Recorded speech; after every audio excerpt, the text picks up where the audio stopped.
Sejam bem-vindos ao podcast Gargalheira. Meu nome é Kleber Amanso. E eu sou o Matheus Gato. Estamos aqui para uma série de entrevistas, conversas com artistas afro-brasileiros. A cada programa, nossos ouvintes poderão acompanhar nossos passos, a formação de um acervo que registra reflexões desses artistas acerca de suas obras e o mundo da arte.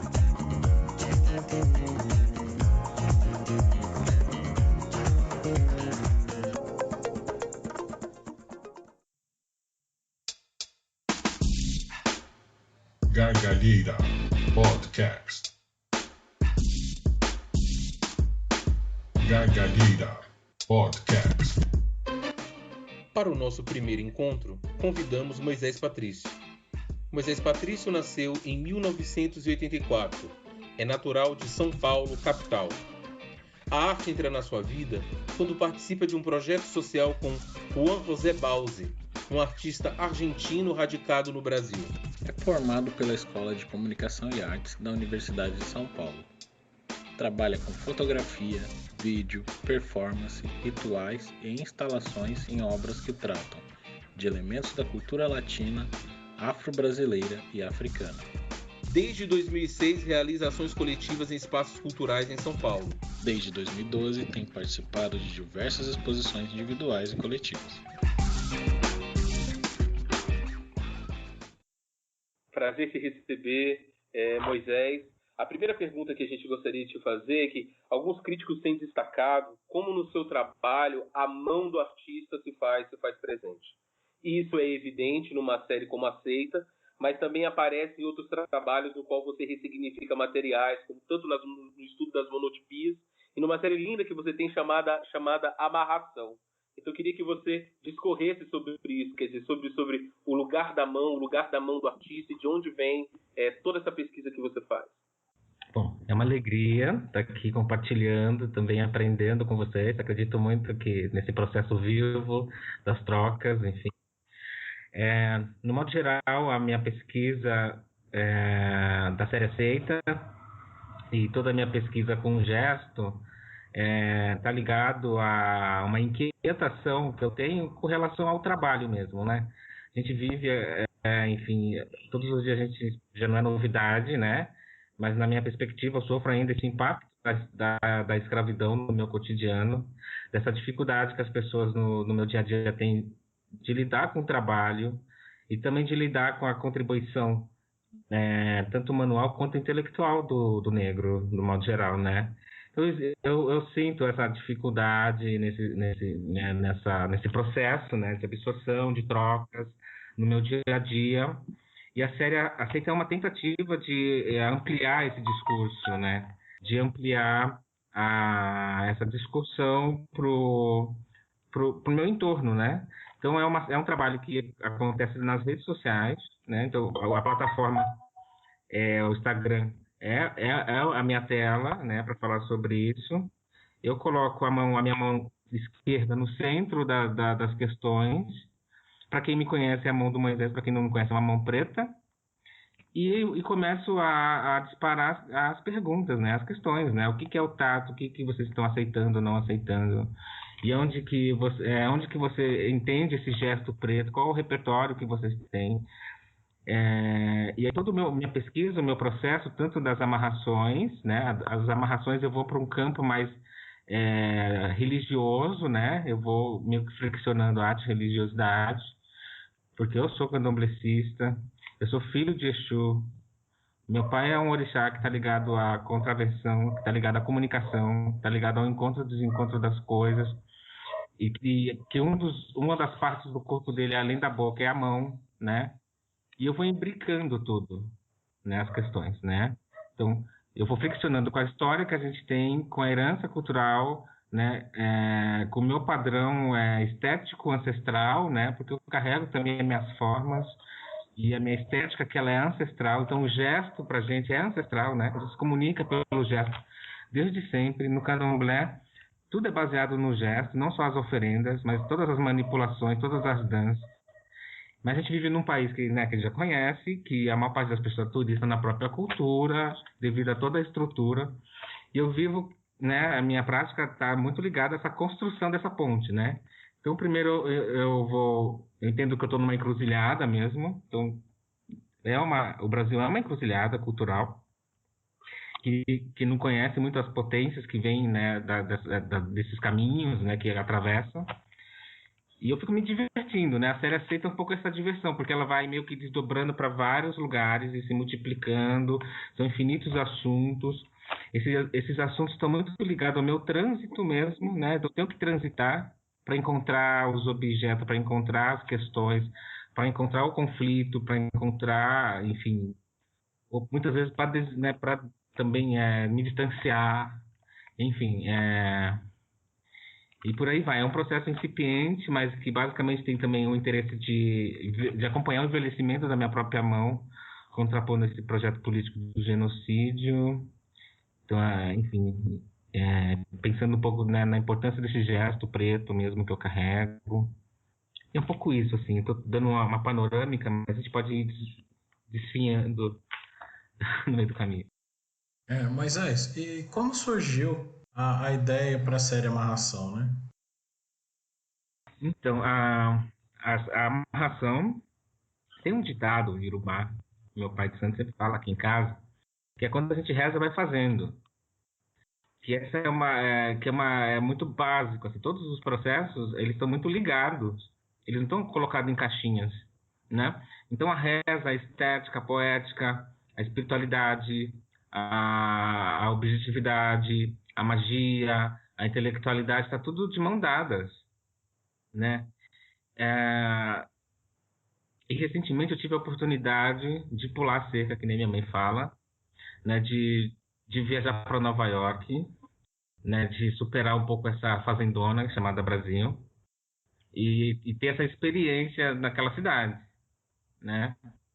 Eu fui 2 vezes, né? Foi a primeira vez em 2019, finalzinho de 2018 para 2019, e depois no meio de 2019.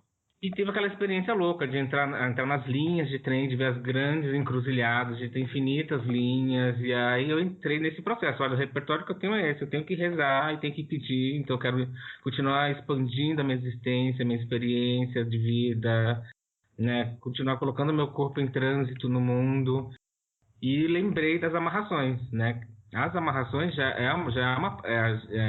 existe uma leitura pejorativa, porque o racismo faz isso com nossos valores, com a nossa crença, com a nossa estética, com a nossa poética, né?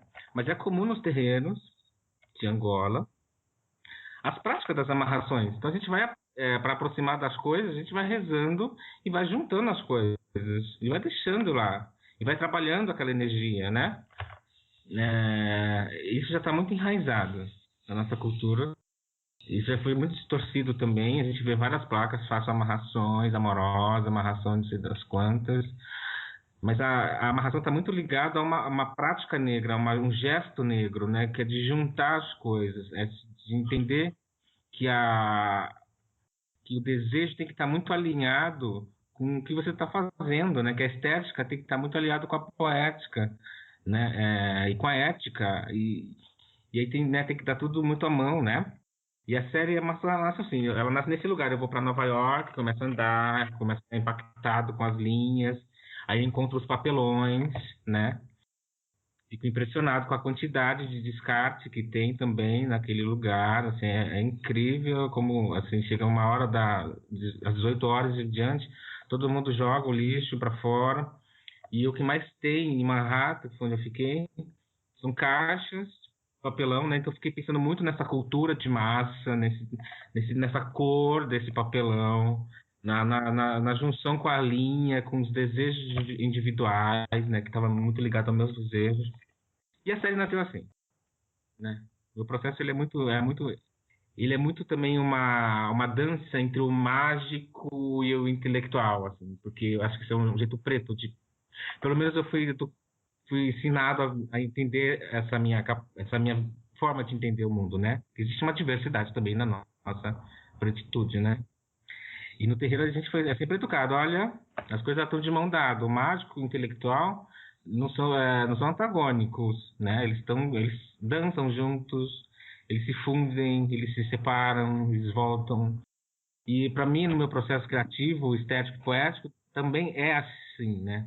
Então, a amarração, a série aceita, né? Que são essa foto performance que eu faço, enfim, para as redes sociais. E todas as minhas ações que também não são materializadas, né? São as peças que eu vou pregando, enfim, as ações que eu vou, também as tensões, né? Tem uma ação chamada A Presença Negra, não sei se vocês vão chegar nesse lugar. Bom, mas enfim, mas parte do meu processo está muito, ele é material, mas também ele é imaterial, porque é isso, somos assim, né?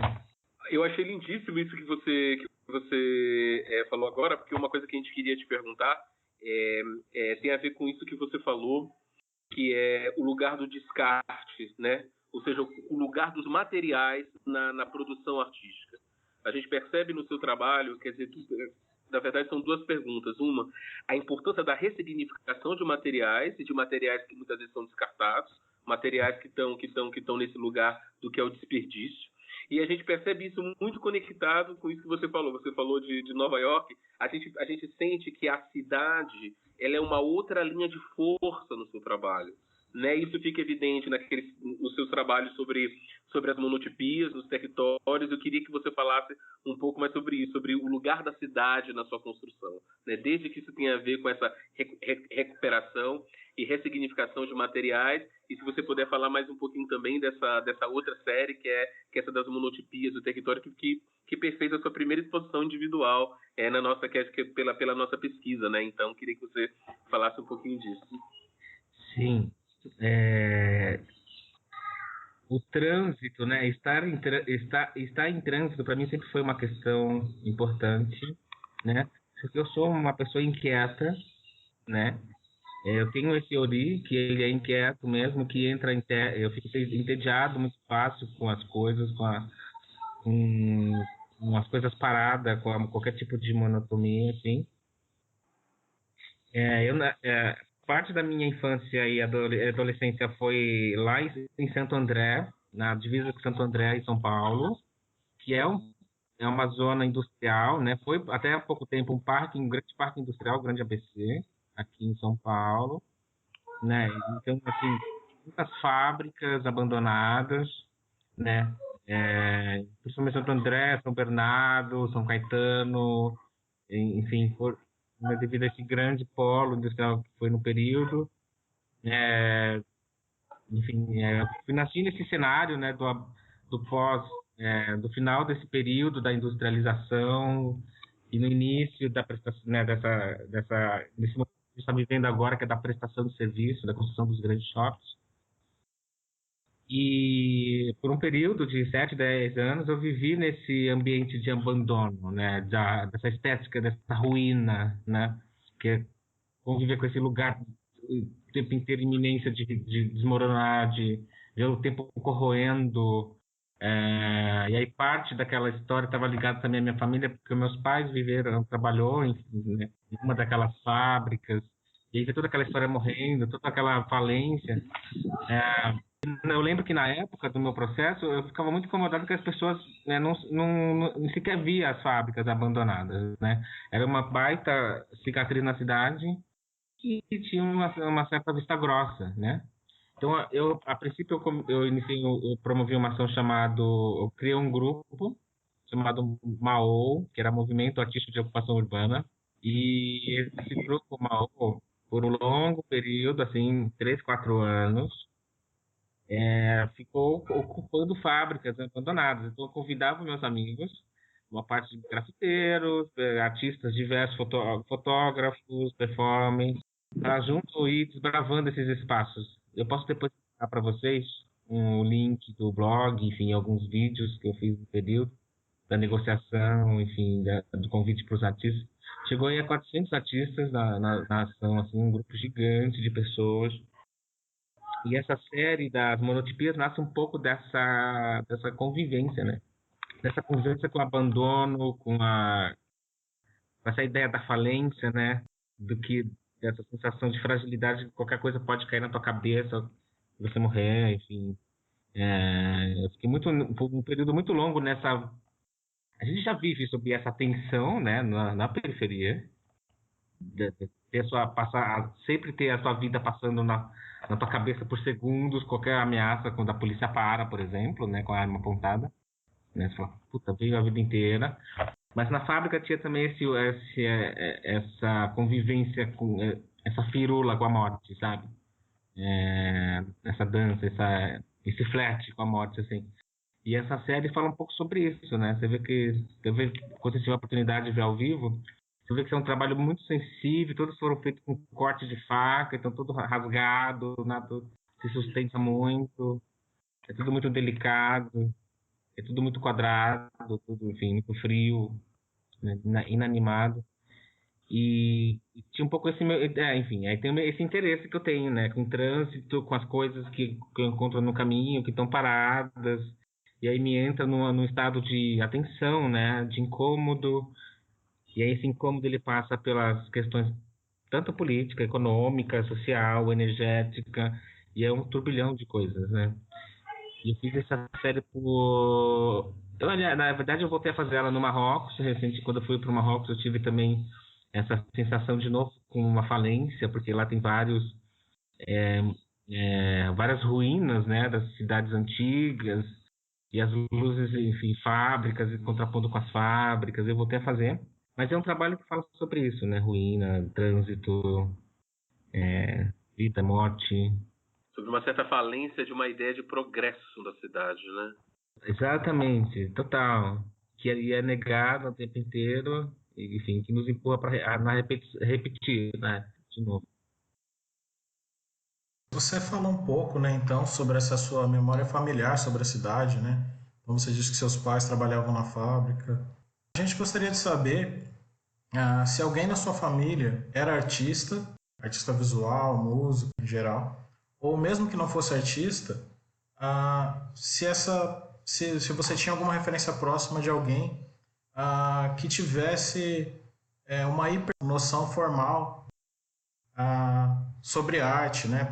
Ou uma disposição para o trabalho manual, né? Alguém que fosse marceneiro, pedreiro, para entender um pouco, talvez, de onde venha essa predisposição do menino negro, né, da periferia, para as artes.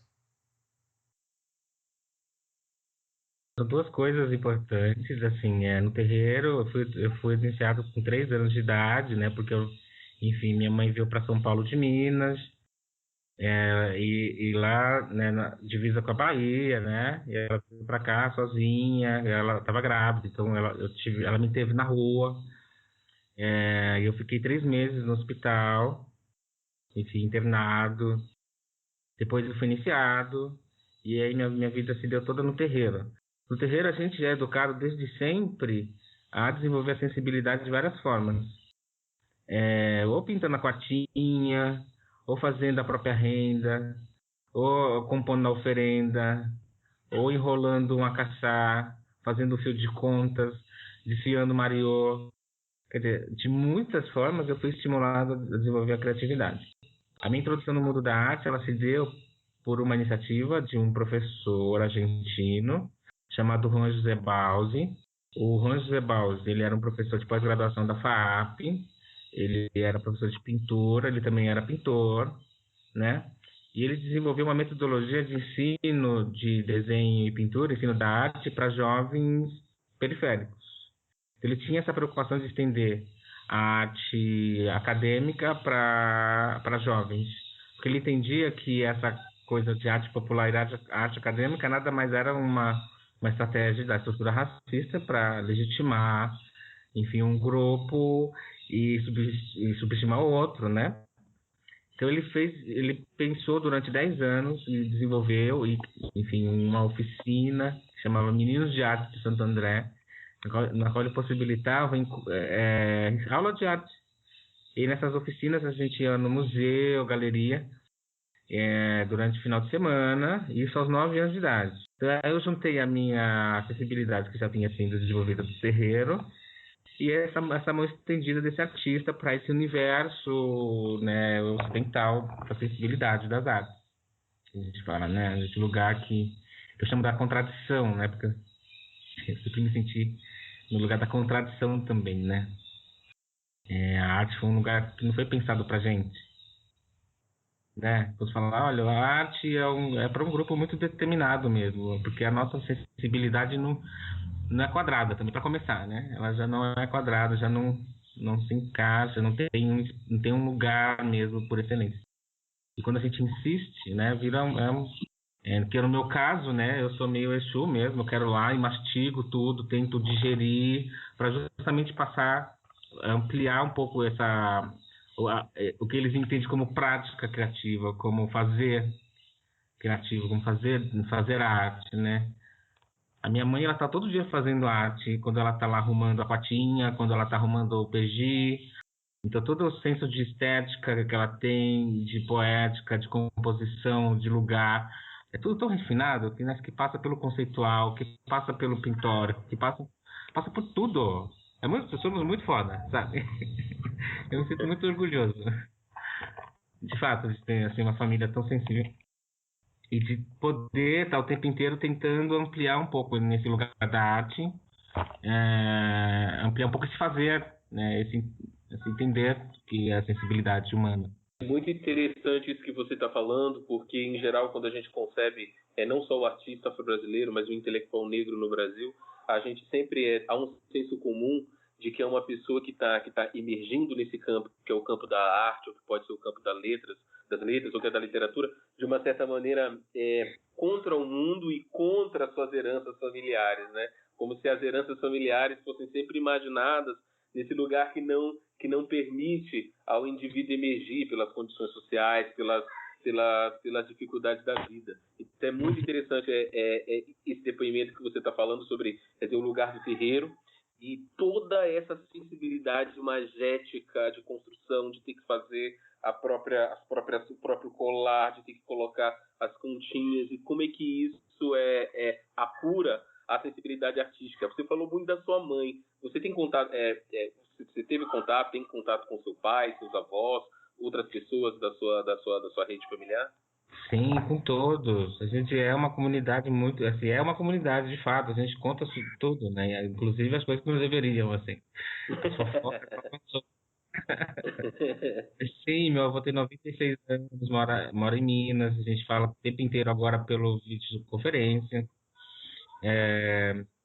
Minha família está o tempo inteiro na internet também, né? Com essa história da pandemia, a gente criou uma rede na internet que se mantém contato todos os dias, elas passam reza todos os dias, tem uma relação assim, repassa os ebós, faz o jogo, pergunta, né? Manda coisa, assim, se mantém um contato muito próximo.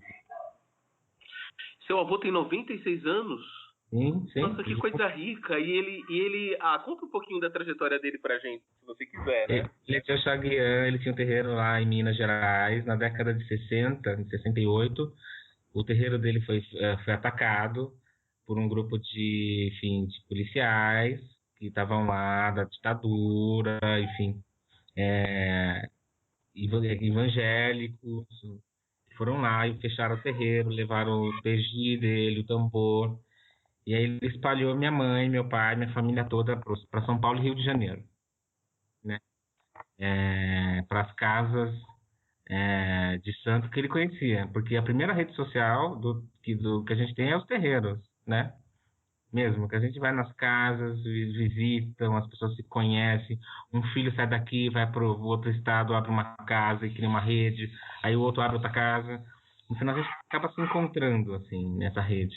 E meu pai me enviou, meu avô me enviou minha mãe para cá, né, com essa loucura toda, ela estava grávida, e ele conhecia um pai de santo, que é o pai Círio de Oxum, aqui na Zona Leste, que tem 40 anos no terreiro, o terreiro dele tem 40 anos aqui na Zona Leste de São Paulo. E é um pouco isso, eu fui iniciado lá, enfim, todo o processo se deu lá, minha família toda está conectada com esse terreiro, as que estão aqui em São Paulo, lá em Rio de Janeiro estão ligados a outro terreiro, mas a gente mantém em contato, assim, ele é de Oxaguian, né, então ele tem 96 anos, mas parece que tem 16. O eterno jovem, assim, eu tenho uma tia de 26 anos, assim, ele é hiperativo, continua cuidando do santo dele, lá, no quarto dele agora, né? Não é o terreiro, é a casa dele, que ele continua fazendo as coisas. Enfim. E também, como você falou, Moisés, sobre essa relação com o trabalho, a gente queria saber um pouco, quer dizer, o seu avô trabalhou com o quê? Você falou um pouquinho que seus pais tiveram uma relação com esse desenvolvimento das fábricas aí na região do ABC Paulista. Qual era a ocupação assim, do seu avô, do seu pai, da sua mãe? Meu avô, ele é mineiro mesmo. Mineiro.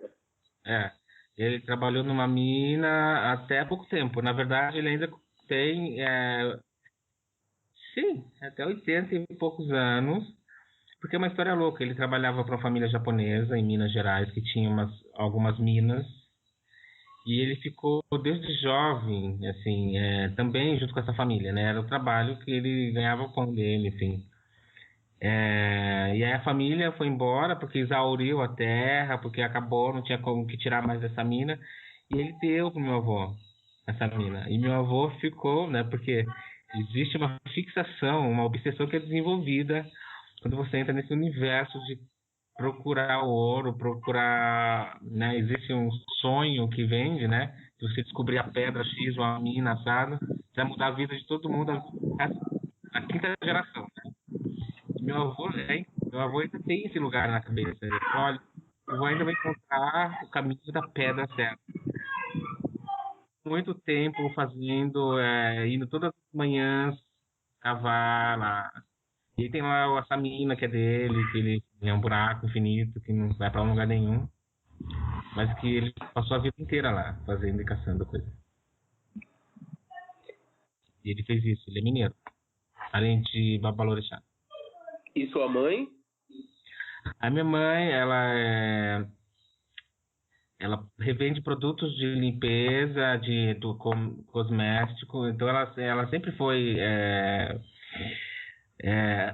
como eu posso dizer, ela trabalhou um período enorme cuidando de criança, depois ela foi vender, ela sempre foi autônoma, né? Foi vender cachorro-quente, pastel, enfim, nas praças. Depois, enfim, agora ela continua, agora menos, mas ela continua vendendo os produtos de limpeza para as amigas, e, enfim. E ela que sempre sustentou a família inteira, porque desde sempre também, ela até hoje, na verdade. Agora assim, nos últimos 5 anos que eu consigo colaborar mais, assim, retribuir um pouquinho que ela fez por mim. E o seu pai, Moisés? O meu pai, ele trabalhou um período enorme em fábricas, né? E nos últimos anos, enfim, ele virou caseiro, assim. Ele deixou na conta da minha mãe. Eu vou cuidar de você. Eu vou trocar lâmpada, eu vou ser o marido de casa, mas na verdade, enfim, ele entregou as pontas para minha mãe, né? Mas ele passou a vida inteira também nas fábricas, assim, fazendo coisas que não sabia para que era, né? Em um período muito exaustivo, depois desistiu. Esses são os anos 80 e 90, né, Moisés? Exatamente. Até 98, né? Moisés, gostaria de voltar um pouquinho a falar do Bause, né? Porque ele parece ser uma figura bastante importante na sua formação como artista, né? Vi o vídeo da sua primeira exposição individual, né? E deu para ver o Bause chegando lá bem velhinho, né? Falando com você e tal. E eu vi uma entrevista dele, que ele deu para a TV Gazeta, alguns anos atrás, né? Que ele dizia o seguinte, né? Ele trabalhando com esse projeto que você mencionou, ou algum desdobramento um pouco posterior, né? Dizendo o seguinte, né? Quando eu conheci os meninos de ruas, né? Eu falei, esses são muito mais fácil de trabalhar e, aliás, muito mais interessante, né? Esses sim podem ser modificados, né? Aquele já é meio difícil, se referindo a um projeto que ele teve parecido em Barcelona, mas naquele caso eram jovens de classe média alta ou de elite, né? E ele fala então um pouquinho, né, mesmo que brevemente, sobre essa potência criativa, né, que ele via, né, nos meninos de periferia. Eu gostaria de saber como você ver o projeto do Baus, né? Tentar imaginar o Moisés criança, né? Chegando e sendo apresentado para aquele mundo novo. E também que você falasse um pouquinho sobre se outros colegas seus daquele período também seguiram a carreira artística, contar um pouquinho desse universo para a gente.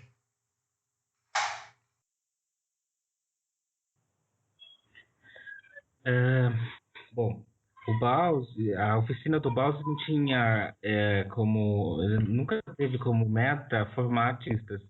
Ele queria mesmo desenvolver a sensibilidade das pessoas a partir da oficina de desenho e pintura. Então ele sempre falou, olha, não estou aqui criando artistas, né?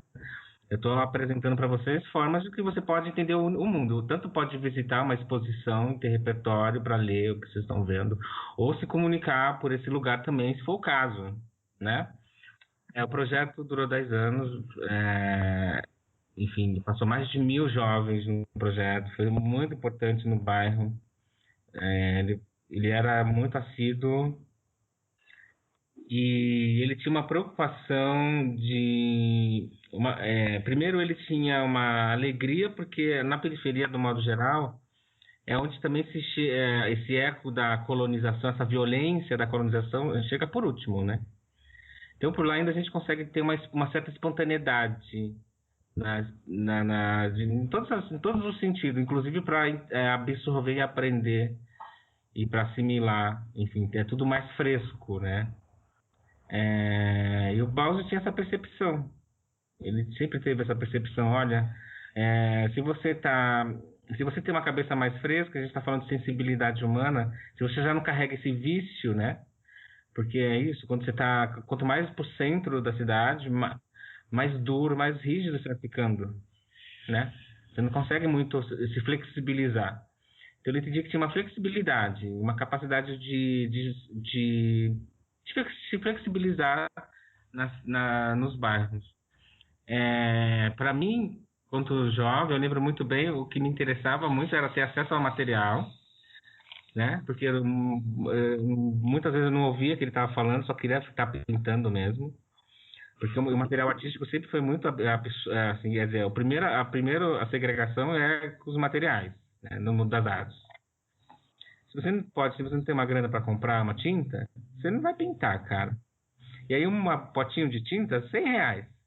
Por que vai pagar R$100 no potinho de tinta? Por que vai pagar mais R$50 no bloquinho de papel, né? E o Baus fazia questão de levar todo o material artístico dele, esse que ele comprava na Europa, que ele comprava nas viagens dele pelo mundo. Aí ele contava toda a história e tinha um encantamento, né? Eu falei, porra, né? Eu quero. E essa foi a minha introdução. E quando ele propôs também levar para os museus e para as galerias, foi o segundo tesão, foi a coisa que me fez ficar mais perto do Baus. Porque, no modo geral, a gente na periferia é educado a ficar ficar preso no bairro, né? Inclusive, tem várias políticas públicas que estimulam. Por exemplo, eu lembro, chama Escola da Família, tinha um programa chamado Escola da Família, que eles abriam a escola no final de semana, quer dizer, eu não queria estar na escola. Eles abriam a escola no final de semana para possibilitar jogos de xadrez, jogo de bolinha de gude, enfim, ter todo um estímulo para que você não saísse do bairro. E o Baus, né, tinha como estratégia pedagógica justamente levar a gente até os museus. Então a gente saía daqui, da Zona Leste, lá para a Luz. E era um tesão, porque para ele fazer isso, tinha que se desdobrar, né, que era um monte de criança. E aí tinha que arrumar uma estrutura, pessoas, adultos, aí tinha que ter um lanche. E aí tinha que ter as pessoas responsáveis, os pais, aí a assinatura, não sei o quê. Era uma burocracia gigante, mas no final ia até a estação da Luz. Era o grande tesouro, porque eu ia rompendo um monte de fronteiras, né, imaginárias, e que depois, né, foram se consolidando com a minha fase adulta, né? Você vai entendendo melhor essas fronteiras, o museu, a galeria é interditado, existe um apartheid mesmo, né, no Brasil. Lugares onde a gente pode ir ou não ir, ou existir ou não existir. Mas que o Baus, aos poucos, foi meio que borrando essas fronteiras. E, né, levava cada galeria que ele levava a gente, vinha um monte de... Assim, um monte de crianças pretas. E aí chegava lá nas instituições, as pessoas assim, ai, vai quebrar alguma coisa. Né, segurança cercando, né? Chegava no museu, havia um monte de segurança se fazendo o cordãozinho, né? Mas mesmo assim era tudo muito divertido. Aí o Bowser era do tipo que dava os pitis, né? Ele brigava mesmo, falava, olha, o que é isso? Não toca nele! Ele é assim mesmo! Quer dizer, né?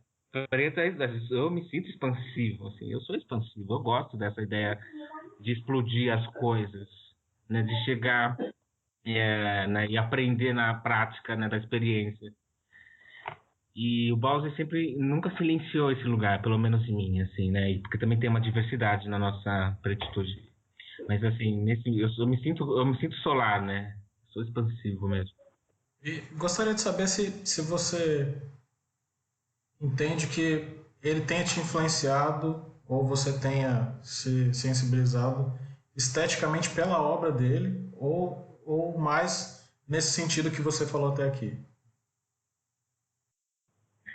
Sim, eu fui muito, assim, eu sofri, na verdade, inclusive eu tive uma crise de identidade, assim, né? Uma crise poética que eu chamo. Porque teve um momento da minha produção, da minha pesquisa, que as pessoas não me reconheciam muito nesse meu fazer, né? E também tem aquela coisa que eu entendo que é do racismo mesmo, né? As pessoas perguntavam, o que tem de preto no seu processo? Eu falava, eu não tenho nada de preto, minha pintura é expressionista, minha referência é alemã, né? Porque o Bauzi, querendo ou não, ele era argentino, mas ele tinha todo um histórico com a Europa e a formação dele acadêmica era super rígida, tinha 80, né? Morreu com 86 anos, era um senhor. Então toda a bagagem também, assim, tudo o que ele me passou de conhecimento ligado à arte era profundamente ligado enfim, aos padrões estéticos ocidentais, inclusive em especial da Europa, né? Assim, de algumas e foi muito, né, e foi muito violento nesse sentido porque era o que ele tinha de conteúdo. Chegou um momento e a série aceita ela entra quase um pouco nesse período, né? Porque chegou um momento que eu me questionei o que tinha, né, mesmo? O que eu tô falando? O que tem? Quais são as questões que realmente são importantes para mim? Que eu tô deixando de abordar, né? Porque eu tô generalizando os assuntos, diluindo. Por que não abordar a partir de uma perspectiva racializada nesse contraponto? E eu começo a olhar para o meu corpo, né? E aí começo a entender que eu tenho um orixá, que eu não preciso, que eu não preciso esconder o meu orixá para falar sobre arte. Que eu tenho um corpo preto, que eu não preciso também, né? Posso também, né? A partir desse lugar, a minha narrativa. Por que não, né? E eu começo com as fotos, performance, com os ritos, com os encontros, né? Mas se você vê a própria monotipia, ela tem uma carga expressionista, né?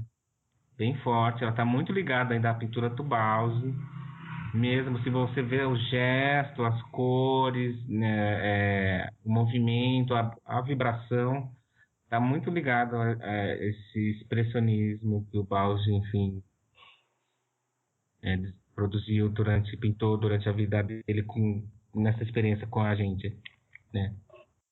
E a gente também alterou bastante o processo dele, porque com a gente ele aprendeu a pichação, a importância da pichação. Ele saía para pichar os cartazes com a gente. Então ele falou, olha, já que é para pichar, vamos lá. Aqui tem um jornal, o que você concorda? Né? A gente faz um X. O que você não concorda? Olha, ele tinha uns outdoors gigantes dos McDonald's. Depois que você entrar no site dele, bauzi.arte.br, eu posso mandar o link e você vai ver. A gente borrou vários outdoors assim, do capitalista, do McDonald's, das grandes marcas, que é o que afetava também os jovens, né? Nos afetava, assim. Eles tinham um fetiche por Big Mac, fetiche por tênis, sabe? E ele conseguiu ressignificar isso muito bem na cabeça, pelo menos na minha cabeça foi incrível, assim, de entender que esses lugares que me agrediam mais do que qualquer outra coisa. Então a gente foi lá e fez a pichação nos outdoors. Aí ele ensinava a gente, né, padrão cromático, como misturar uma cor, como ler as cores, o que é a cor primária, a cor secundária, né? E a gente ia meio que fazendo as trocas, assim. Foi super rico, contraditório, sadio, essa experiência. A próxima pergunta Moisés, a gente fez essa questão sobre o Baus. A próxima pergunta é sobre a USP, porque a gente sabe que você foi estudante na ECA, e a gente queria entender, quer dizer, qual foi a relação com aquele espaço, né? Tanto do ponto de vista da tua formação, tanto do ponto de vista da tua autocompreensão como artista, e também do que a USP também significa numa cidade como São Paulo. Então, qual foi a sua relação ali com o espaço da Universidade de São Paulo, com o MAC, ou seja, se aquilo foi um espaço, né, de ampliação de horizontes, foi um espaço de tensão também. Como foi tua construção e tua formação ali na Universidade de São Paulo? Bom, a minha relação com a USP foi e é conflituosa. Muito, cara. Impressionante. Primeiro porque a gente não se tinha essa ainda. Bom, eu sou de 2004, né? E assim, foi um período muito difícil, mas assim, eu gosto de uma boa briga também. Eu tive apoio de bons professores, além do Bausi, né? Mas foi um momento muito conturbado, porque em nenhum momento eu me via nas propostas, nas questões, nos temas, nos assuntos, é, nas bibliografias, tudo. Assim, eu não me via em nada, né? E não me ver também me fazia entrar em conflito, porque eu questionava também, eu sempre fui um pouco questionador, né? Olha, mas você tem alguma referência de algum filósofo preto que fala sobre a arte africana, para além da perspectiva do Picasso ou de qualquer outra referência? Mas foi assim, eu tive o Bowser, que foi muito querido também nesse processo, porque ele deu a mão e possibilitou que eu me mantivesse, porque um dos grandes desafios era justamente me manter também lá, com os custos, porque, né? E também esse processo de você ser convencido quais a força de uma poética, de uma estética, de um valor, né? Que no modo geral hoje eu entendi que é muito violento, porque eu me esforcei muito para me adaptar, assim. E para mim o próprio esforço já foi muito violento de se adequar a um lugar que já não estava disposto para minha existência, para minha poética, para minha vivência, para minhas questões, que nada reverberava, nada fazia sentido. E na verdade eu que tinha o tempo inteiro estar cedendo, né? Ou cedendo ou sendo colocado naquele lugar do bom, mas Moisés ele é popular, né? Vamos ter pena dele, né? E isso é muito violento quando o professor desiste, que foi muitas vezes aconteceu, de aprofundar o conteúdo porque ele acha que você não vai ter a capacidade de absorver a proposta ou a profundidade da discussão. E aí depois no final você descobre que não tem profundidade nenhuma, né, o que tem lá é uma incompatibilidade mesmo, porque eu não sou quadrado, eu sou redondo, pô. Então, a minha experiência na USP foi um pouco essa também, né, de estar o tempo inteiro reinventando, me rescindindo enfim, nas brigas, nas questões. Mas também foi um momento importante de domínio da linguagem, de entender o caminho das pedras para poder ter um pouco mais de consistência na construção de todo o meu conteúdo, de como se aproximar dessa estrutura racista, como, né, apurar minha estratégia, enfim, de como estruturar também enfim, como me defender mesmo, né?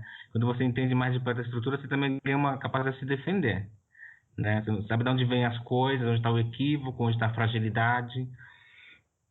E para mim foi um pouco essa experiência, assim, que foi boa também. Eu sou muito grato e acho que é um espaço muito importante para que a gente consiga transmutar, inclusive, as limitações que ele vai nos impondo, né, no coletivo, né? Essa estrutura acadêmica. Mas foi, enfim, foi um pouco essa experiência, assim. Bem no começo da entrevista você falou um pouco sobre a performance presença negra, né? Como vocês bolaram essa ideia, você vê a importância que essa performance teve para esse movimento que a gente está vendo hoje dos artistas negros efetivamente entrando nas galerias, nos grandes museus, né? Sobretudo na cidade de São Paulo. Bom, com essa introdução que o Bausi deu, né, para o universo das artes, eu continuei frequentando os museus, enfim, galerias, e em algum momento eu me dei conta que era o único preto nesses lugares, visitando. E que existia um incômodo e que existia uma força que me empurrava daquele lugar para fora. Assim, era muito louco. E eu sou teimoso, né? Meu orixá é um pouco esse, assim, ele entende uma questão e aí ele fica lá meio que se divertindo até desatar o nó, né? E eu tive várias sensações, falei, bom, vamos lá. Primeiro foi muito desconfortável, depois que eu notei que era justamente uma estrutura, que existia um comportamento burguês, que existia uma cara feia, né? E aquilo começou a me parecer mais engraçado, assim, né? E durante essa minha experiência social de me pôr nesses lugares para justamente entender o que eu sentia, eu fui encontrando alguns outros artistas pretos, assim, que pingava também, né? E o Peter foi um deles, assim, o Peter foi o primeiro, né? O Peter tem 45 anos, se eu não me engano, 45, 50 anos. Ele já tem uma pesquisa e produção que vem desde sempre, né? Só que ele cai nessa malha da invisibilidade e aí, enfim, tá sempre sozinho. E aí ele se resignou de alguma forma, né? Né? E convivendo com ele, né? Vira e mexe a gente se encontrava, refletindo também sobre essa ausência. Falava, poxa, mas você não nota, todo mundo tá falando do preto aqui, né? Vamos falar sobre o Brasil.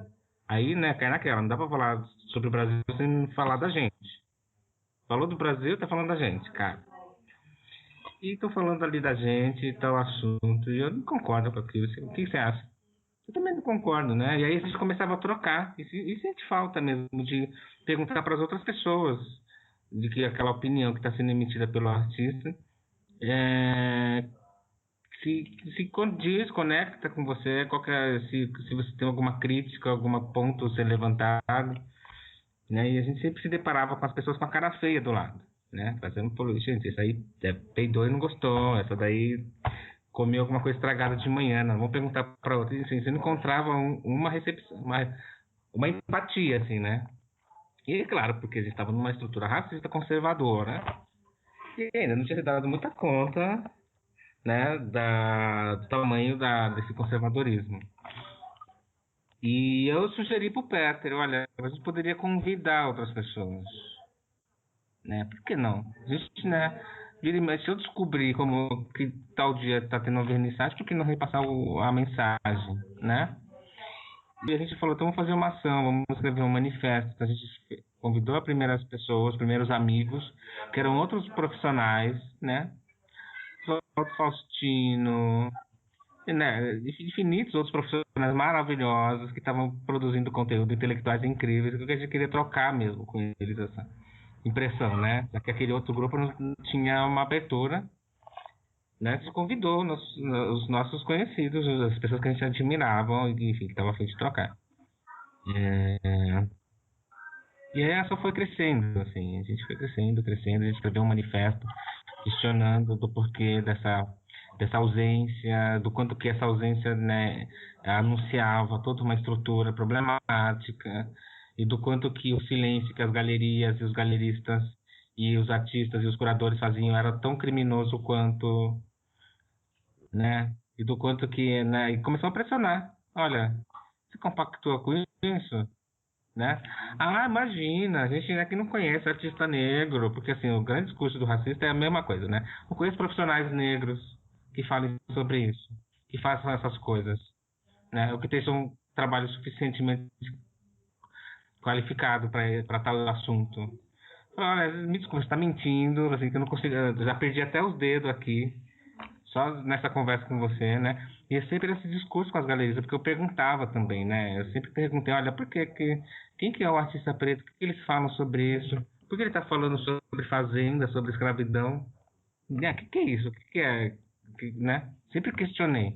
E o discurso era sempre o mesmo. Olha, não tem pessoas fazendo, produzindo, escrevendo. Falei, não tem? Bom, vamos lá. convidar meus amigos, vamos lá, de repente ele ajuda a senhora a refletir, né? De repente a gente, né, evidencia uma estrutura, né, racista, né, que segrega mesmo.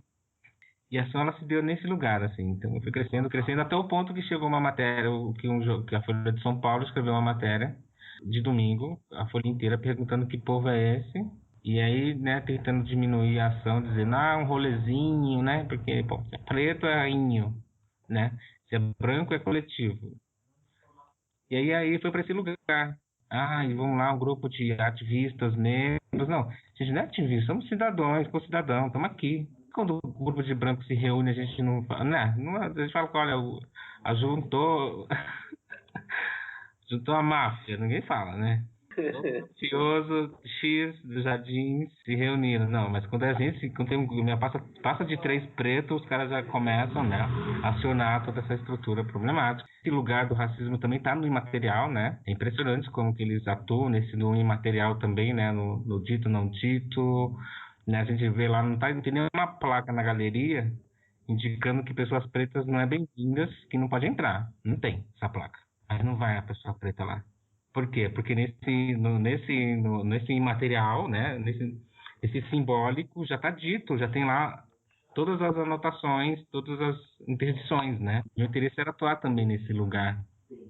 Olha, está interditado aqui, então eu vou evidenciar, porque uma coisa eu descobri com a ação que o racista ele tem vergonha de ser exposto, né?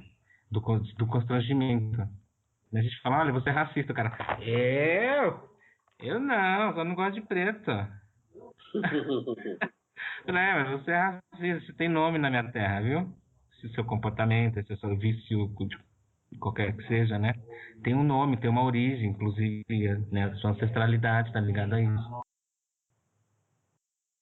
Bem nesse ano, né, que vocês fizeram a presença negra, aconteceu aquele incidente, né, que a gente não pode nomear de outra maneira que não seja racista, que desembocou naquele grande debate. Aliás, dá para ver no vídeo, né, que está disponível no YouTube até hoje, dá para ver você na plateia. Como você pensa que esse incidente que acaba desembocando, né, na exposição de Diálogos Ausentes, que você era um dos artistas que expôs nessa exposição, como você relaciona a performance Presença Negra com esse evento? Porque eles estão muito próximos temporalmente, né? E parece que esse ano foi o ano da guinada, né? Foi o ano de sair da grande noite, né? E chegar, de fato, a esses espaços de poder, a começar a disputar de uma maneira mais consistente, né? Gostaria que você falasse um pouquinho sobre isso. Bom, primeiro existe uma organização preta que é subestimada no modo geral, né? Eu vou começar da pandemia e até chegar no ponto da presença negra. Hoje a gente está vendo um movimento impressionante de pessoas se organizando para poder, enfim, enfrentar a miséria e o adensamento da pobreza e da fome no país. E a gente mesmo, né? São todas as comunidades, todos os líderes pretos, que assim, todas as ações importantes que estão sendo feitas hoje no país são por pessoas jovens pretas. Existe uma tradição, a gente vem de uma tradição de organização de luta e resistência. A gente está vivendo hoje um transbordar de uma pressão que já é histórica mesmo. Pelo menos eu sinto, assim, eu percebo na minha família, minha mãe, por exemplo, que abriu mão da existência dela, né? Basicamente ela abre mão dos desejos, do sonho, para apostar nessa chance que eu tenho de impressionar. Eu fui educado o tempo inteiro para tensionar. É um projeto político ancestral, assim, eu percebo, para mim é nítido que existe um projeto. E que agora a gente uniu várias frentes, são várias frentes pressionando. Várias frentes. Nas artes, eu estou aqui nas artes, a Esther está lá na arquitetura, tem um grupo no teatro, mas é uma consequência de várias frentes que já vinham um período enorme pressionando. E agora, né, encontrou, a química rolou de novo, né, juntou. Porque se for pensar, o grande esforço dessa estrutura foi justamente nos manter distante. Existe uma tentativa de diluir, né, a qualquer custo, assim, nossos saberes, as nossas práticas, o nosso conhecimento, E eu me sinto hoje essa geração da delegação de 84, né? Nessa geração de 80, a gente todo, né, tem vindo numa força, assim, de tensionamento, de fricção, né? Eu me entendo nesse lugar também, nessa grande ciranda, nessa roda enorme, né, de pressão. A presença negra é um pouco isso também, porque a gente encontra nas artes as mesmas problemáticas, né? As pessoas todo o tempo inteiro nos silenciando, né? Temos aí todos os prazeres. Que foi aí todos os prazeres, gente? Né? Nossa, que riqueza é aquilo. Nós temos tanta coisa assim, nós colaboramos e continuamos colaborando de uma forma primorosa e incrivelmente rica. E não é possível que não tem que essa energia toda vai pro ralo. Que país estúpido é esse que pega tanta energia boa e potente, poderosa e joga fora, sabe? Então eu entendo que esse movimento é justamente contra isso. Olha, vamos lá, não dá mais, cara. Sua burrice já deu, sabe? A estupidez dessa elite que a gente tem já tá no teto, né? E a presença negra é um pouco esse grito, assim, né? Essa tensão. Olha, queremos colaborar, vocês estão jogando dinheiro fora, problema é de vocês. Estão jogando energia boa fora, problema é de vocês. Estão jogando vida fora, né? É uma deficiência que é sua, cara. Sai daí, parasita. Né? E aí, né? Vamos retomar, ressignificar, fazer de novo a coisa acontecer. E eu me percebo nesse lugar, assim, quanto às ações, tanto da presença negra, quanto às outras ações que eu venho fazendo em paralelo. Teve uma coisa, Moisés, que você falou anteriormente que interessa muito a gente, que é um pouco, quer dizer, você é um artista negro, você teve todo esse processo de formação, esse olhar para a cidade, e você disse em determinado momento, é como se o meu trabalho não transparecesse isso. Ou seja, que às vezes a gente tem uma história, um lugar social, um lugar cultural, mas o processo de fazer isso reverberar numa forma, ele é um processo outro, ele é um processo mais tenso, ele exige um determinado esforço, um determinado trabalho. Não é um espelhamento rápido, né, entre você ser um artista negro e aquilo está trabalhado, expresso simbolicamente ou da maneira que for numa obra. Eu queria que você falasse um pouco mais sobre essa tensão e essa construção. Tem uma coisa que é um vício histórico, né, da própria escravidão, que é torcer para sair 2 vezes mais a coisa, né? Então exige sempre 2 vezes mais da gente, para não dizer mais vezes, muitas vezes. Eu me sinto nesse lugar o tempo inteiro, é o saco, sabe? Eu sou muito teimoso também. Poderia, sei lá, abrir mão, né, negociar. Mas para mim é muito difícil estar o tempo inteiro 2 vezes. E ainda mais entendendo o limite do próprio espaço, né? Esse lugar da arte é um lugar que tem que ser, na minha percepção, tem que ser desconstruído, né? Porque é um lugar que nasce justamente para legitimar a escravidão. Então, se a gente for pesquisar bem a fundo, assim, né, na linha do tempo, o mesmo período que é encunhado a arte pela primeira vez, também se cunha o termo escravidão. E uma coisa está justamente para legitimar a outra, porque um grupo é sensível e tem contato com o sagrado, com o divino, e outro é o subgrupo que não tem, né? E esses valores se implicam até hoje quando se fala arte popular, arte acadêmica, né? Tem a arte ingênua, sem técnica, e fala, puta, que sistema estúpido. Acho que os caras não vê técnica nisso. A gente faz a melhor festa do mundo, a gente tem os melhores artistas, os melhores, tudo bom, né? Mas aí você tá o tempo inteiro. Hoje eu tenho mais essa percepção, né? Que é uma estratégia do capitalismo, né? Enfim, do racismo, de roubar a nossa riqueza, né? Fazer você trabalhar 2 vezes, fazer você fazer as coisas sempre mais, porque é isso. Precisa mais.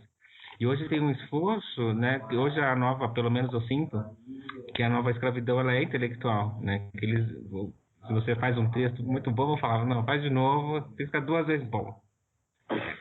Aí se o cara, puta, medíocre do branco, faz uma merda do texto, tu bate papo. Porra, cara, o que é isso? Por que eu tenho que fazer 2 vezes mais? E na produção também, na arte também, então na linguagem, enfim, nas pinturas, nas fotografias, em qualquer coisa.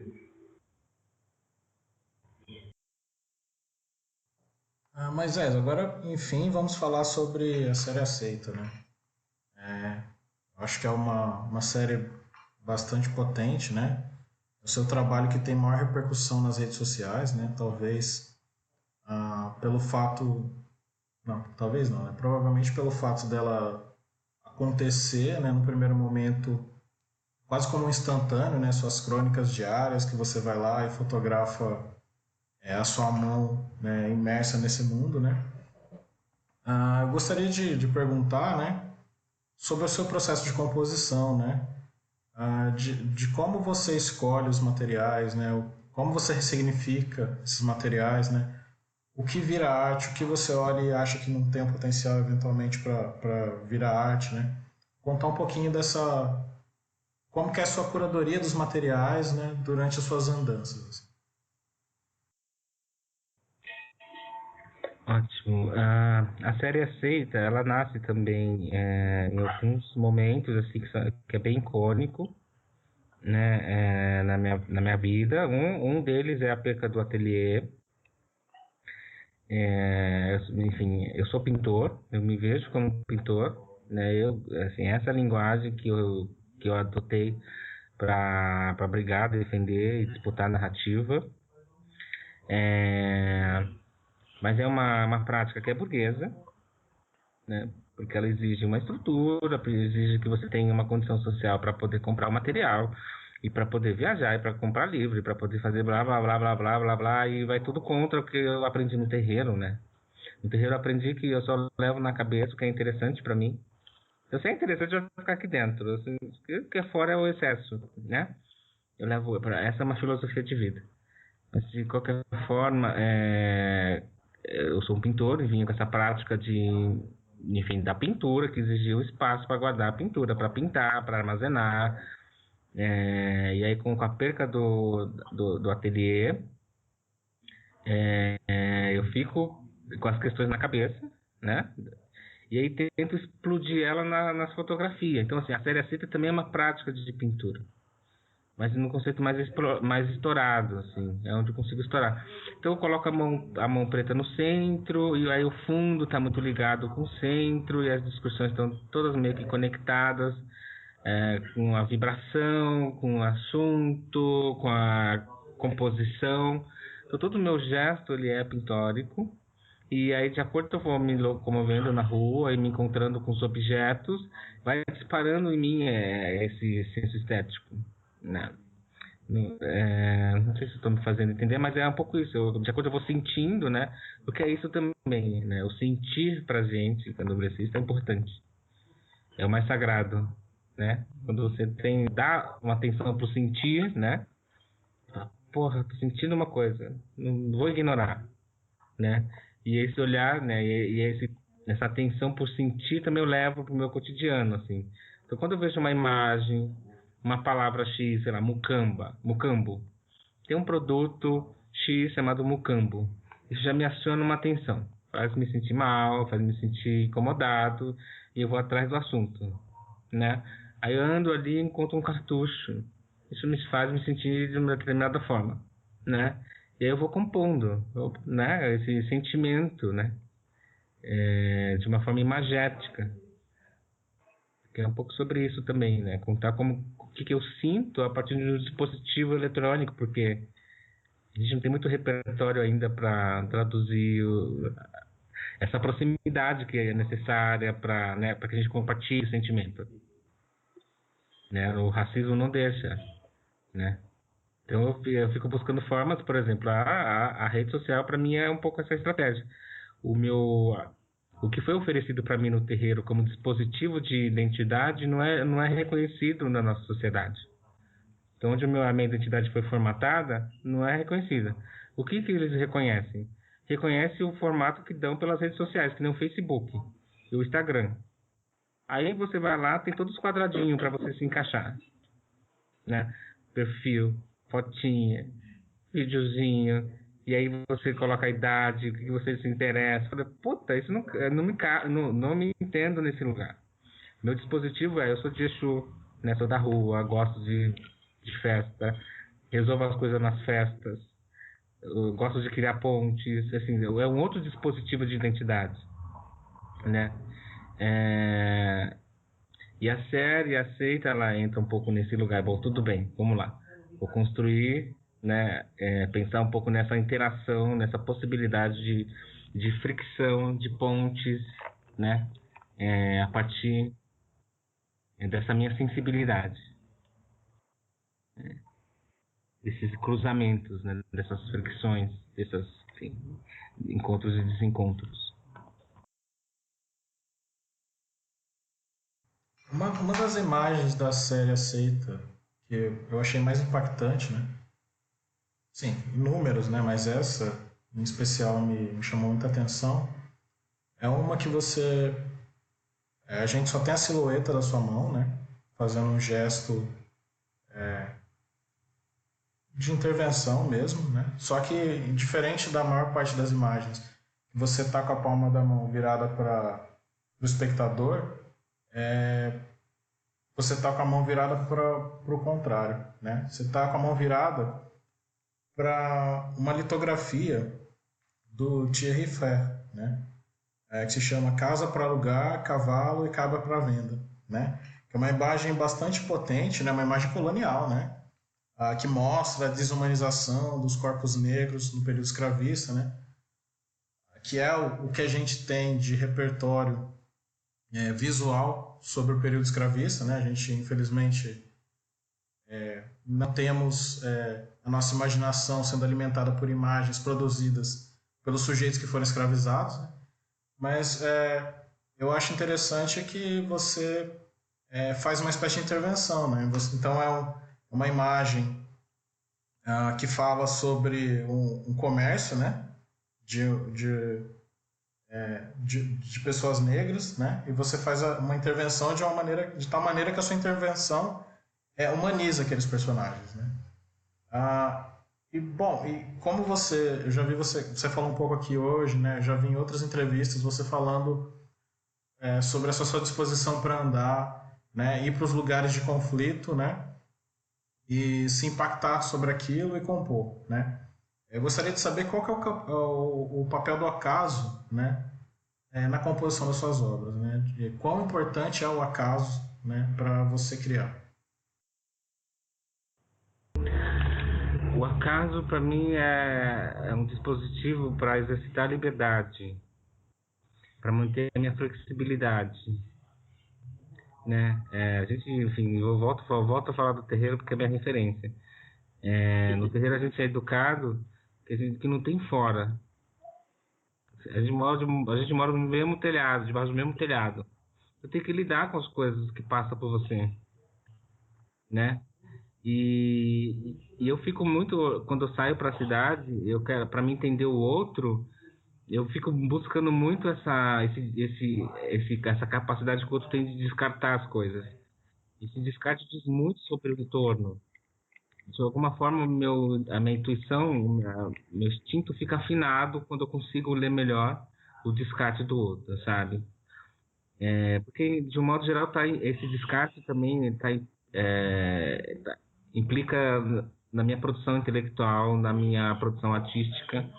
É o mesmo lugar. Eu sei, assim, com esse tipo de comportamento, eu tenho a certeza que eu sou descartável. Mesmo. As pessoas olham pra gente, assim, como com essa possibilidade de falar, vem o outro, né? O que você pensa, o que você produz de riqueza, tudo é ótimo, a gente quer, mas é descartável. Para mim é um exercício diário não lembrar, assim, não esquecer esse lugar social do racismo, né? E também de me proteger, né? Então, assim, o acaso, ele entra como esse exercício de liberdade para justamente entender de descarte, né, do outro, né? E para buscar novas estratégias para se manter vivo, para se defender, para ter vida longa, enfim. Aí vai para todo lugar. Tem uma outra coisa também, Moisés, que chama bastante a nossa atenção, que é uma pergunta até que foi o Kleber um pouco que formulou, que uma das inquietações que está no seu trabalho, que é um pouco onde acontece a obra de arte. Porque, quer dizer, é um processo que a gente fica se espantando, né?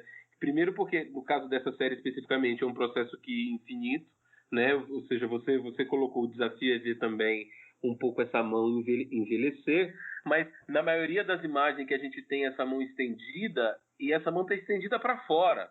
Ou seja, que tem algo que se completa, que precisa se completar e que está na pergunta aceita, que não está acontecendo ali na imagem da mão, na fotografia, mas que parece que puxa mesmo. Ou seja, como esse outro é efetivamente convocado para dentro dessa mão. E essa também é uma coisa que nos provoca muito e que a gente muito queria te perguntar, quer dizer, como é que você compõe com essa exigência de algo que está fora, ou seja, que a coisa não está dada ali dentro da imagem, mas que tem um fora que participa também. Primeiro eu identifiquei que não existe um diálogo. Então minha mão estendida, ela é sempre um convite para um diálogo. Ela está aberta, convidando para uma conversa. E essa conversa ela se dá pela mão preta, porque a mão preta, infelizmente, aí eu falo infelizmente ainda, é o único código que esse externo consegue identificar da potência negra, da minha existência. É a minha mão, sabe? Não é o corpo inteiro, não é a minha dança, não é o meu transe, não é a minha existência. O que as pessoas reconhecem ainda é a minha mão, cara. Porque é a mão que foi explorada por 500 anos. Então, a única relação que eles tiveram foram com a mão preta. Então, aí, o primeiro contato vamos lá, vamos melhorar esse tato, né? Vou fazer um bom contato. Aí eu estendo a mão, porque eu acredito que a generosidade também é um ato político. Estético, político, poético, né? E eu vou estendo, olha, vamos conversar, né? E aí, o trabalho é uma pergunta, aceita, né? Porque é isso, eu quero estar o tempo inteiro passeando na cabeça das pessoas, né? Questionando mesmo a inflexibilidade dela, ou que elas acabam aceitando ou não aceitando, né? E o que isso diz sobre ela mesmo, sabe?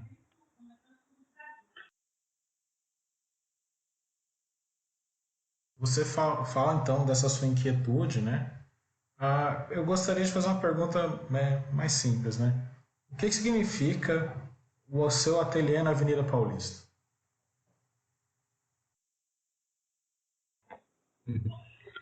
Significa um ato de resistência, de teimosia, porque no modo geral eu reconheço que a gente vive numa apartheid social e que não é declarado no Brasil, que é enfeitado, né?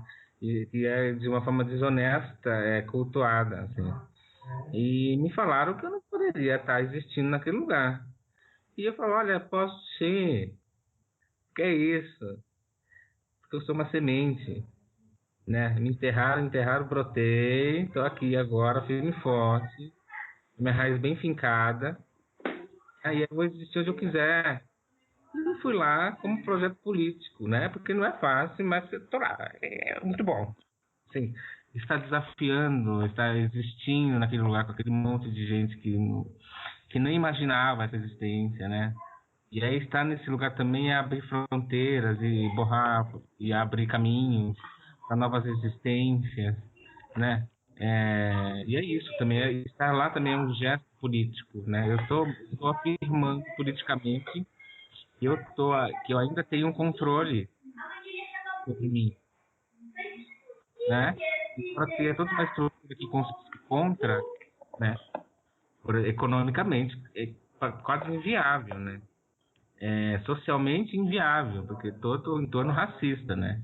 Você vai tomar um café com pão na padaria na Paulista, você tem que basicamente morder os caras mesmo, assim. Não estou pedindo nada aqui, eu estou pagando, eu sou consumidor, tem que ficar convencendo todos os dias. Então, existir naquele lugar é um ato de resistência. Você está lá na Paulista, é um pouco essa prática de colocar o meu corpo, né, numa realidade onde é dita que não é para existir, né? E o meu processo artístico é muito esse lugar, assim, né? Eu vou meio que borrando essas fronteiras quando é com o meu processo criativo ou não, quanto com a minha vida mesmo, colocando ela em xeque. Assim. Eu tento. E até porque o que me sobrou foi meu corpo, né? Eu não tenho, assim, tudo que estou construindo agora de possibilidade de narrar a minha história com as artes é muito recente, mas até então o que eu tinha era só o meu corpo, mesmo, assim, né? Então eu vejo, para mim, eu sou a arte também. Eu carrego essa divindade criativa. E aí, né, existir em alguns lugares para mim já é um trabalho artístico.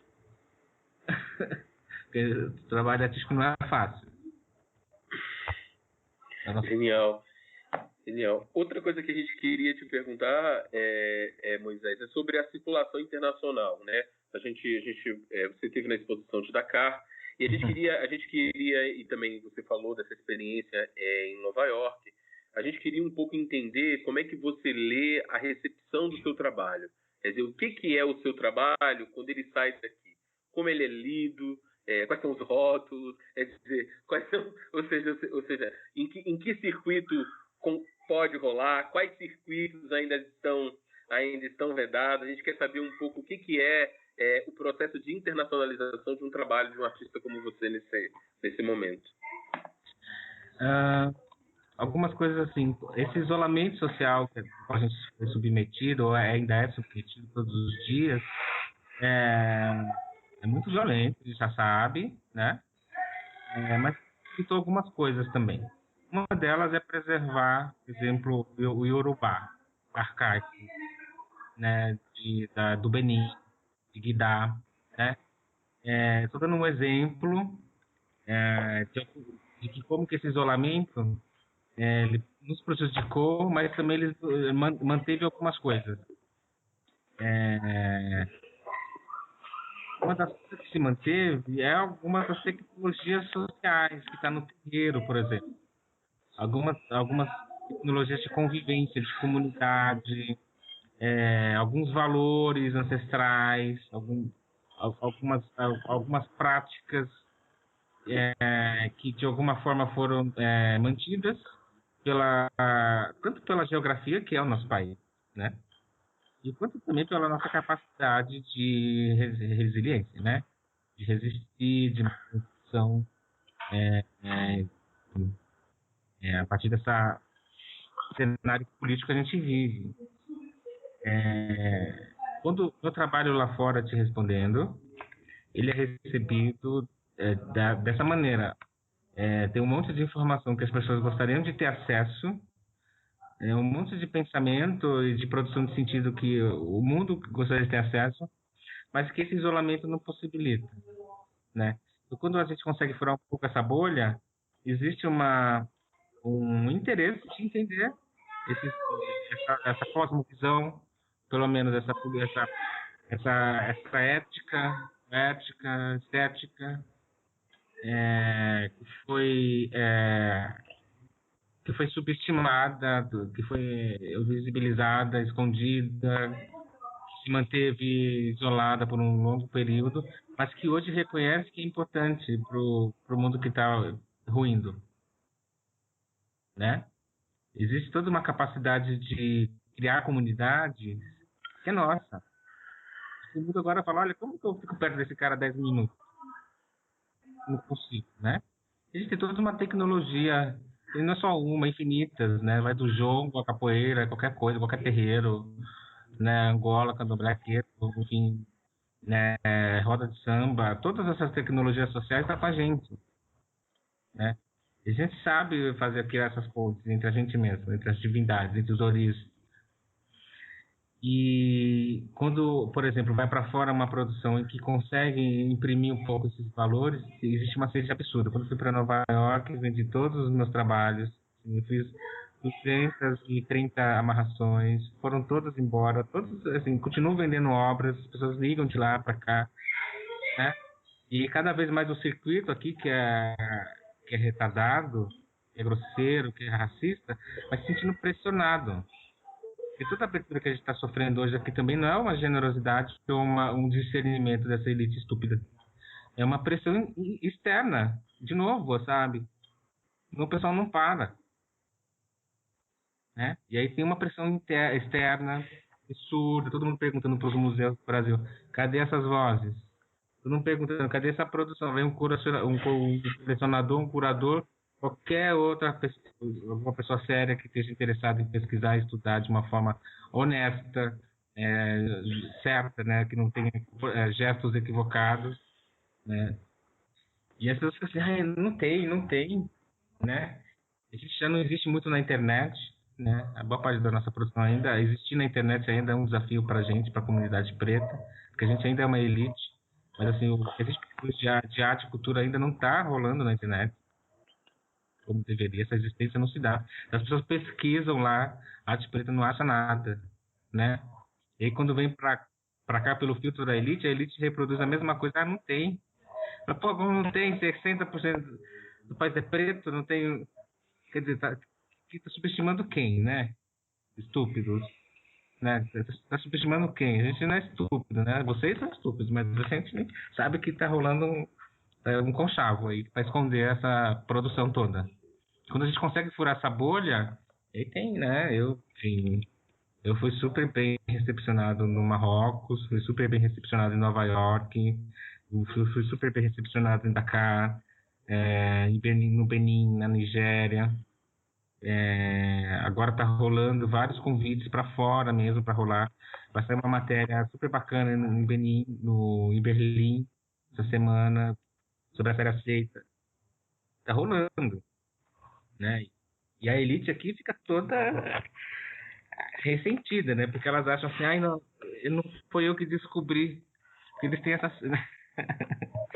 Eles apostam nesse lugar da descoberta, são sem vergonhas, assim, são desonestos intelectuais, são desonestos em todos os sentidos. Agora porque tem uma onda de descobrir o artista preto também, né? Eu neguei, agora eu vou descobrir. Descobrir o quê? Você que escondeu o tempo inteiro? Vamos assumir o crime, né? Vamos ser mais honestos.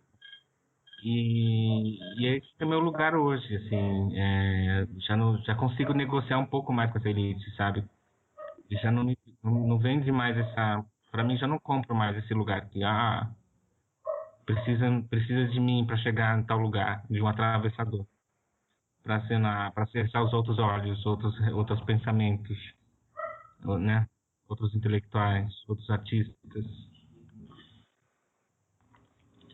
Estou muito feliz com essa repercussão, graças ao meu pai Exu, entendo também que está muito ligado ao Orixá, que abre os caminhos e aí vai empurrando, né? Existe uma pressão internacional, existe mais pessoas produzindo, jovens, artistas incríveis, sempre tem produzindo, né? A gente sempre produziu. O desafio agora é sempre abrir, assim, a minha preocupação, né, nessa expansão que eu vou tendo no meu processo é que vá a comunidade inteira, sempre juntos. Né? Porque todo mundo tem que colaborar. É responsabilidade coletiva também, né? Esse nosso processo de expansão, né? Como você entende que essa rede de artistas negros que a gente tem hoje no Brasil, né?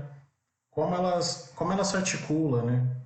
Ela se articula como uma potência estética, uma potência política, como os dois, enfim. Queria que você acertasse um pouquinho sobre isso.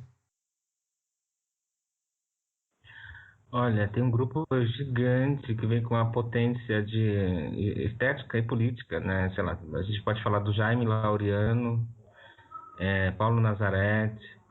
Tem toda uma geração de 80 que vem predisposta a fazer uma releitura, uma revisão, uma reescrita das mentiras históricas, né? Então a gente é uma geração que carrega ainda essa responsabilidade de interromper uma mentira histórica e aí recontar ela e colocar os nossos protagonistas, enfim, dar vida para eles, dar rosto, trazer para frente, né? Então tem todo um grupo importante mesmo, assim, se for pensar, né, na história da arte, as pessoas que estão colocando o pé na história da arte hoje, de fato, e elas vêm com essa preocupação mesmo, né? De não deixar passar, né? Mesmo abrindo mão de possíveis coisas que gostariam de falar, de conversar. Eu gostaria de estar falando de ciência, de medicina, sabe? Eu queria ser médico, cara. Eu tenho tesão por cuidar das pessoas, por descobrir como manter a vida. Mas aí eu essa estrutura me empurrou para um lugar, né, que é das artes, que não é, também não é um lugar que eu nasci para ser artista. Isso é um fetiche, né, branco, né? Acessibilidade é humana, né? A estrutura racista que impossibilita que uma parte do grupo não se desenvolva para justificar o racismo delas, né? Falar, olha, eu sou bem humano mesmo. Não, na verdade, você está trabalhando, você está lendo aí, eu estou trabalhando. Né? Então não é justo você falar que é mais inteligente, eu quero ter o mesmo tempo de leitura que o seu, né? Mas veio um grupo enorme impressionando que teve já essa oportunidade de disputar, de criar essa narrativa.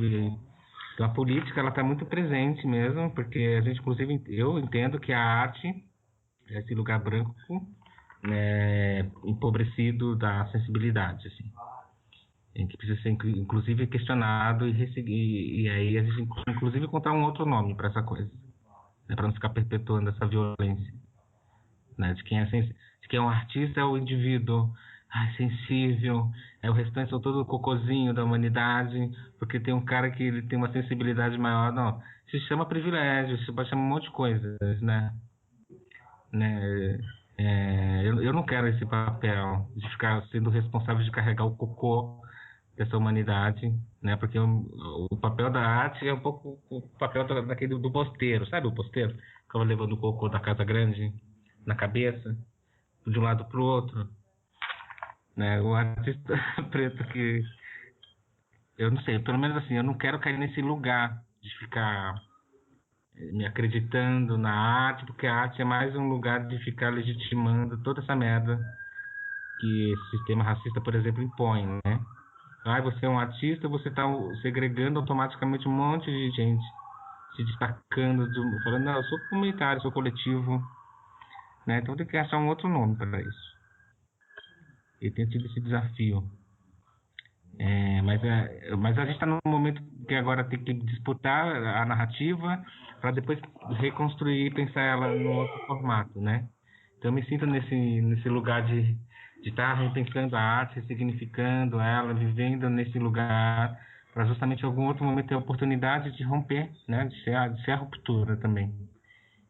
E, né? Porque desse outro lugar que eu carrego, que a gente carrega pelo menos, já tem um repertório riquíssimo de fazeres, de práticas, da sensibilidade. O próprio transe, né, é um lado muito sofisticado, né, do sentir. Mas falar que a arte é sentir, né, vou lá dialogar com o cara, vejo um trabalho, me emociono, e faz pensar. Isso já acontece no terreiro, quando eu estou cantando por orixá, quando eu estou ouvindo o meu mais velho falar uma história, quando tem um irmão que tem um ori abençoado e pode compartilhar um conhecimento. Isso me emociona, eu choro. Isso é arte, né? Um encontro, cozinhar para as pessoas, né? Pintar, desenhar, mas né, não só limitar a pintura ao desenho, porque o branco acha que aquilo é arte. Eu também pinto e bordo meu corpo, pinto e bordo minhas roupas, minha quartinha, né? Eu não preciso levar essa autoria, essa forma de surrupiar ou de reproduzir uma violência. Mas assim, tem um grupo interessante, que nem o Paulo, que nem falei do Paulo Nazaré, do Jaime Laureano, do Dalton Paula, Rosana Paulino, Juliana dos Santos, Ana Beatriz Almeida, Antônio Obá.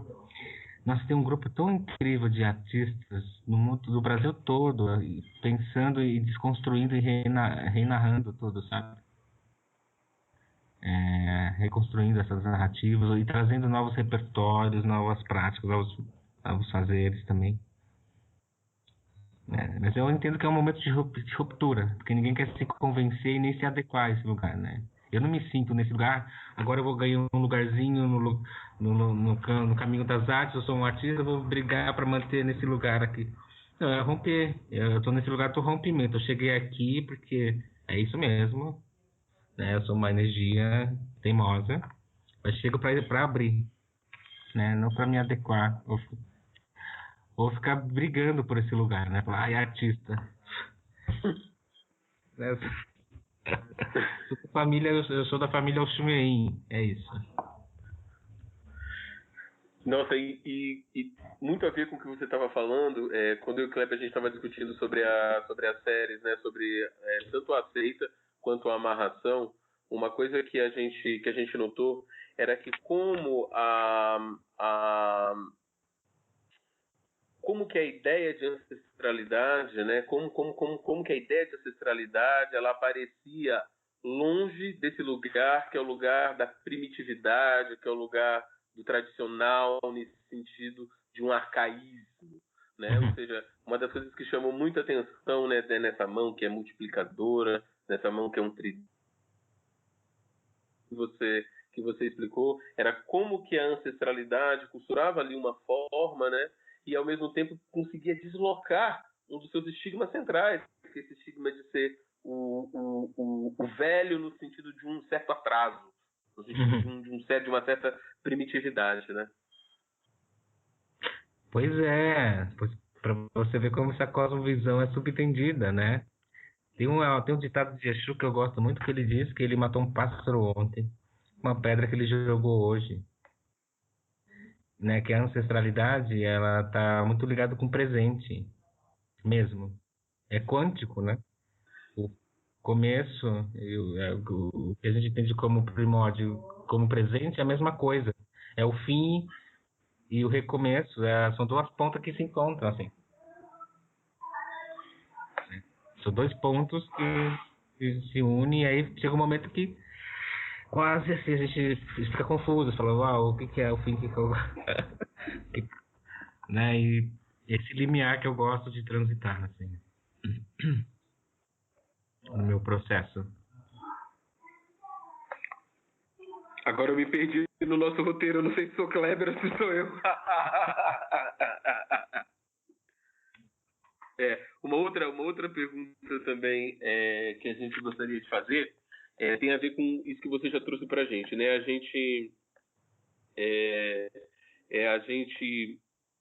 Primeiro, a gente elaborou uma crítica falando de outras narrativas, né? Que a gente precisa de outras narrativas. E não necessariamente quando a gente tem outras narrativas, a gente tem outros regimes de visualidade, né? Ou seja, eu queria um pouco te perguntar por isso. Às vezes a gente tem até uma história contada de um ponto de vista alternativo, ao ponto de vista que é o ponto de vista do poder, ao ponto de vista que é o ponto de vista dominante, mas faltam imagens que iluminem, falta um regime de visualidade ou outro que ilumine também essa história. A gente queria ouvir muito o teu comentário sobre isso. Ou seja, como é que a crítica à necessidade de uma outra narrativa, ela também pode ser uma crítica em nome também de um outro regime de visualidade. Bom, a gente vive nessa estrutura doente, né, que impossibilita tantas coisas, tanta potência, né? Eu vou trazer um exemplo que é o Mestre Didi. O Mestre Didi, ele, né, enfim, todos já sabem, mas ele era um artista sacerdote, né? Isso, por si só, ser um artista sacerdote, é dos paradigmas, já traz tanto repertório, né? Já traz tantos modos de fazer, de entender, de compreender. E hoje, infelizmente, ainda em 2020, porque, nossa, o Mestre Didi, né? Se falar do Didi, mais 100 anos, né? De existência, de produção, tanto de intelectual quanto artística, estética, poética. A gente tem aí, para os próximos 100 anos, uma reflexão que ainda é subentendida, né? Tudo que ele traz de propostas, de pontes e de expansão ainda não foi absorvido. E a gente continua nesse engessamento, nesse emplasto, que impossibilita novas formas de pensar, refletir, que impossibilita aflorar a nossa estética, a nossa forma, as nossas cores ancestrais, os nossos modos de fazer, a nossa poética. que carregamos, né? A história da arte moderna, se a gente for olhar de perto, ela sobreviveu a partir desses valores, né? Quando o Picasso vai lá na África, rouba nossas máscaras, e aí fala, olha, descobri uma forma nova. Ele está falando dessa forma ancestral, né? Que eu também carrego, sem ter necessariamente ir lá roubar a máscara para poder entender. Eu carrego dentro de mim, mas que ainda não tem espaço para florescer, para existir, né? Porque as pessoas não têm repertório, porque o conservadorismo católico possibilita esse existir, né? Mas de muitas formas a gente já carrega essa forma, né? Essa estética, eu volto a falar, e essa ética, que ela é muito peculiar nossa. E aos pouquinhos a gente vai abrindo espaço para essa existência, né? Mais expandida.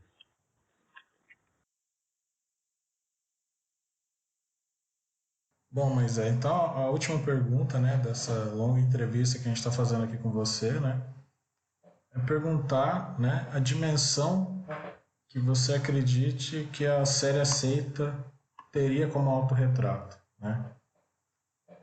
Eu digo isso porque você falou aqui um pouco sobre a dimensão que ela tem nesse gesto, né, de perguntar para o outro, né, se ele aceita, se pensando o outro, né, pensando o racista, né, eu acho muito significativo que no seu Instagram a primeira imagem, né, seja uma imagem muito diferente do ponto de vista da composição do que a gente vai ver depois, né, porque tem você e duas crianças brancas, né, você faz o gesto de aceita, mas nesse caso a gente vê, né, de uma outra perspectiva, né. Então eu gostaria de pensar, de te perguntar como você entende essa composição mesmo, né? Eu consigo fazer algumas pontes, por exemplo, com o trabalho do Sidney Amaral, né?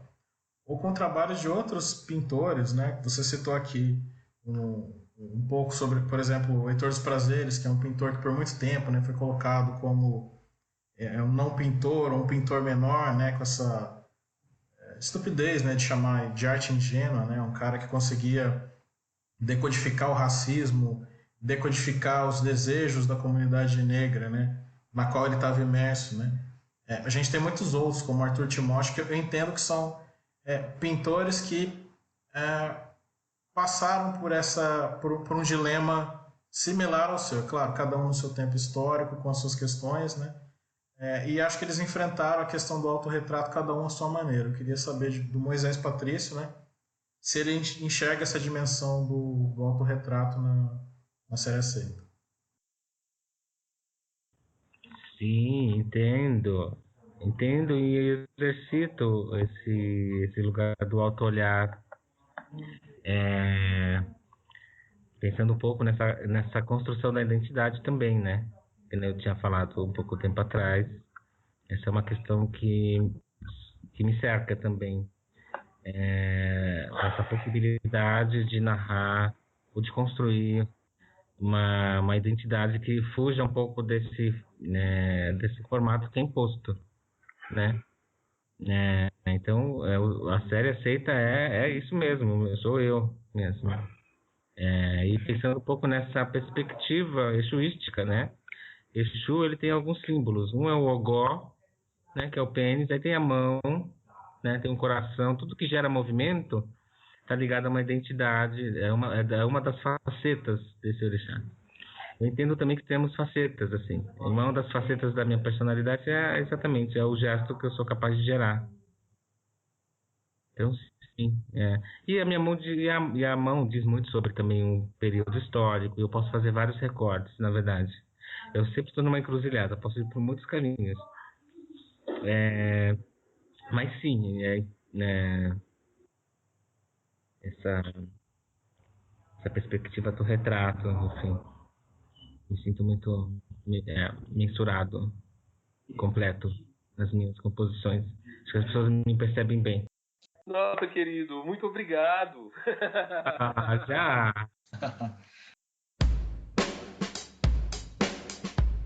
Gargalheira é uma realização do Secult UFRB. E Fiche e Camp, programa de pós-graduação em Sociologia. Grupo História e Cultura Afroatlântica. NITITA, Núcleo de Estudos Carolina de Jesus. Núcleo Afro Sebrap.